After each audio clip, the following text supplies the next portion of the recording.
Okay, Eric. I'm going to do a little video review here for you, and you wanted to get a few key points. And I think at your level of the game and with the limited amount of time that you can put in the game, I think by recognizing the big stuff, a lot of the other stuff will come into it for you. So the first essential that we stressed all week is your grip. Your grip was causing a lot of your slicing. Okay, so you have to go ahead and work real hard on your grip. That's as plain as your name, because the grip is the number one control on the face. And once you, by the way, if you get ever more serious about it, and you invest in a set of new clubs, you'll need clubs that are longer. Because you're pretty tall, and these clubs are a little short for you. So make sure that the next time you look into a set of clubs, if the time comes when you can play a little bit more, you do that, because you're bending over a little bit too much here, and the toe of this club is a little too much up in the air. So you have to realize that where every golf clubs are built for not just body type but swing types also. So it's essential that you get that part of it straight too. But no matter what club, lie angle or length that you get to fit your height, you're still going to need a grip where your hands are turned more to the right, much more to the right, so that when you look down at the back of your left hand, you want to see at least 2, possibly 3 knuckles, index, middle, and ring knuckle, and you want to see the whole logo of your glove. Okay, that would leave the little groove in your hand between your index and your thumb pointed up at your right shoulder. Okay, so you could stand up right now and take a look at that. If you put your hand on a stick, if you've got one handy, or take a golf club in your house or your office like I suggested, and just put it very much at the base of your fingers, okay, nothing up in your palms. Thumb is on the side of the club. The thumb pad goes on the side of the club. The groove between the index knuckle and the thumb points up at the right shoulder. Knuckles 1 and 2, 2.5 knuckles, maybe the ring knuckle are all visible, but clearly the logo is visible to you. Okay, and your right hand the same thing. The groove between the thumb and the index should point somewhat to your right shoulder, and very much in the fingers and very light. That's how we would get rid of a lot of the slicing. Okay, so you take it back. The next thing we worked on dynamically, that was I think we also narrowed your stance a little bit.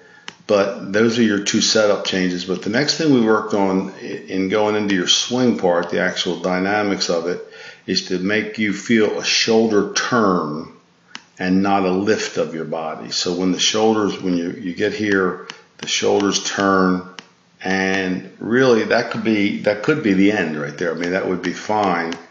But the last part of it is kind of bringing you up out of it a little bit. Now that's not as much as it was. So you got to do this stuff a little bit at a time, but that's essential. Number 2 is a turn in the backswing and not a lift in the backswing.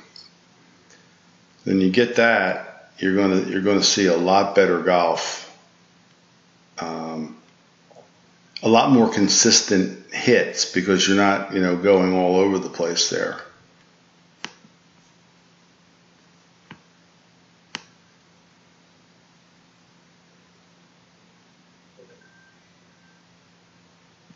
Okay, so the other thing too is you want to put a club on the ground here. Oops, my bad.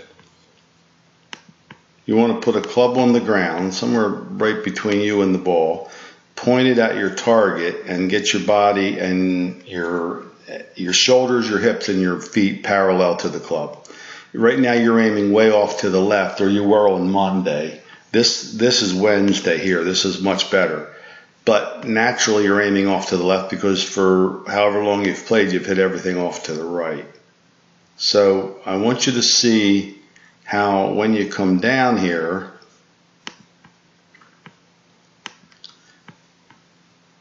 your tendency is to come outside. Remember, I described inside and outside as based relative to the line of flight.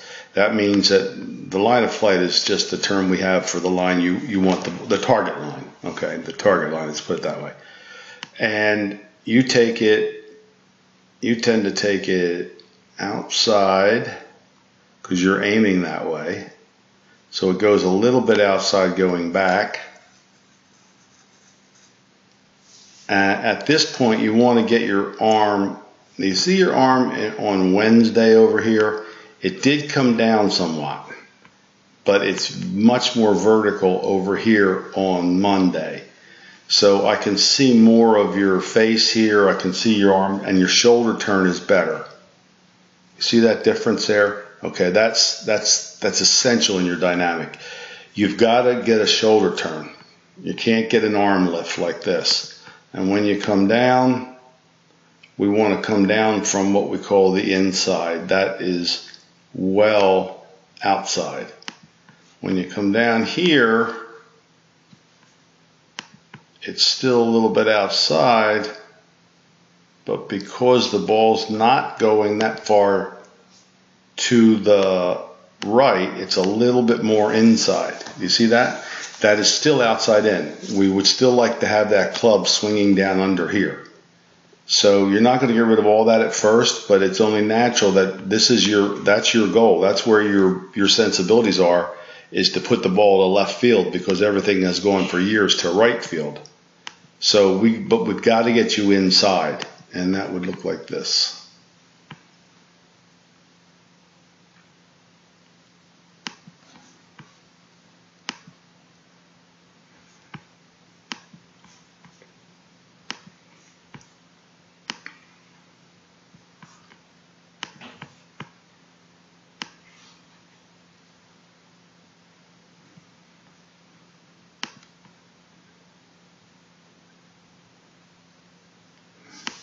That's where we would want to get to. So you could see coming down, although it's not as much, you could see where the hands are way out in front of you here, and his hands are way back here under his shoulder. So all you want to do, all you want to feel, Eric, is your hands dropping down back here. And that would help you more coming from the inside. But all that said, all the thoughts and the right things to do, swing from the inside, make a shoulder turn, stay in your posture, all that said, none of it is going to happen if the ball doesn't start curving to the left. And I want to make some sense out of that statement for you, just so you're not in the dark about it. Every ball you've hit, to some degree, has gone like that since you've played golf, right? So we all swing away from where our bad shot is. So it's only tendency. Your tendency is I'm going to swing over here to compensate. Okay. Now here's my point. If the golf ball with your new grip and your rollover of your hands, which is part C of your thing, starts to send the ball in this direction, wouldn't it stand to reason that very soon you'll be swinging more out in this direction? If it doesn't stand to reason, it soon will, because that's the way it works. For me, for example, my swing is not over the top like yours. My swing tends to be a little too much from the inside because my ball tends to hook and has since I was a kid. So you wherever your result of your shot is, you're going to swing away from it. That's why I worked with you on getting a draw or a hook this week. And every time you hit it left, I said, that's great, because pretty soon you'll feel your hands can drop down here and you're going to have some sensation to swing out that way. All right, so you've got the grip, turn without lifting, drop your arms down and roll your hands from inside the ball. And one last image here for you. If you had a clock here, the ball's at 6, the target's at 12. Where you want to feel your swing, Eric, would be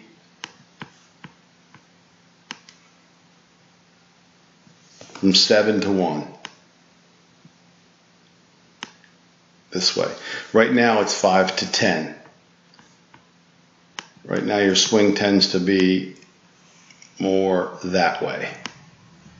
So I want you to keep your shoulders closed as long as you can and just let those hands fall like they're coming down in your back pocket, and roll, roll, roll your hands as soon as you can to get that ball to hook. It won't take long. Believe me, your eye-hand skills and your strength are good. You just have to get that ball to behave differently, and you did. You hit a number of really good shots this week. All right, I wish you all the best with it.